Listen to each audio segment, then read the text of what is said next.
शायद नाज़रीन कौमी असम्बली में खान सरकार में होने वाली उनकी सबसे शानदार सबसे जानदार तकरीर है। खान साहब की आज की तकरीर सुनकर लगा वाकई कोई गैरतमंद रहनुमा, कोई जुर्रतमंद रहनुमा, कोई गैरतमंद कायदे आज़म का सिपाही, कोई गैरतमंद अल्लामा इकबाल का शाहीन बोल रहा है। 3 दफ़ा मुल्क का प्राइम मिनिस्टर, उसके दोनों बेटे बाहर बैठे हुए हैं। मैं लंदन को जानता हूँ स्पीकर साहब, वो अरबों रुपए की प्रॉपर्टी है। वहाँ के बड़े बड़े रईस उन एरियाज में नहीं रह सकते जिधर इनके 2 बेटे रह रहे हैं। मुल्क से भाग गए जी। हम पाकिस्तानी शहरी नहीं हैं। क्यों पाकिस्तानी शहरी नहीं? क्योंकि यहाँ बता ही नहीं सकते कि वो पैसा किधर से आया जो इन्होंने इतनी बड़ी प्रॉपर्टीज ली हुई है। और ये कुछ नहीं है जो इन्होंने बेनामी प्रॉपर्टीज ली हुई है।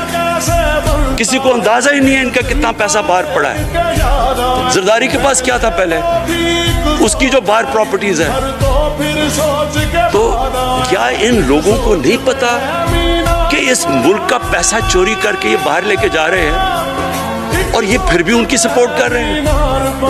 और ये जो सेनेट का इलेक्शन, क्या इन्हें नहीं पता कि बड़ा जी अक्लमंद पॉलिटिशियन है जरदारी, लोगों को रिश्वत देके उनको खरीद रहा है? सारी कौम के सामने ये हो रहा है। मैं ये सिर्फ आखिर में ये कहना चाहता हूँ इस इशू को ख़त्म करते हुए, कहते हैं स्पीकर साहब कभी कोई मुल्क आगे नहीं बढ़ सकता ऐसे। मैं अकेला इमरान खान को करप्शन करके करप्शन नहीं ठीक कर सकता। मैं अदलिया को क्या, केसेस तो अदलिया में है या नैब के अंदर है, मेरा तो उनके ऊपर कोई कंट्रोल नहीं है। माशरे की अखलाकियात ऐसी होनी चाहिए कि जो करप्ट आदमी हो वो कभी उसकी शक्ल ना दिखा सके पब्लिक के अंदर। किसी भी मगरबी माशरे में किसी ने पब्लिक का पैसा चोरी किया, उसकी जरूरत नहीं होगी टीवी पे जाने के लिए। मैंने तो वहां देखा हुआ है, बड़े बड़े नाम, एक धब्बा लगता है आपके ऊपर करप्शन का केस, आप सारे मीडिया से बाहर हो जाते हैं। यहाँ हर रोज शाम को बैठ के अरबों रुपए की करप्शन की हुई है, उनको किसी ने कत्ल किए हुए और आराम से बैठ के जनाबा पे लेक्चर दे रहे होते हैं।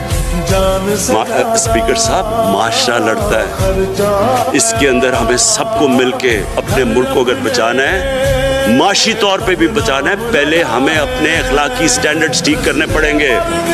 सारे मुल्क को मिलके लड़ना पड़ेगा।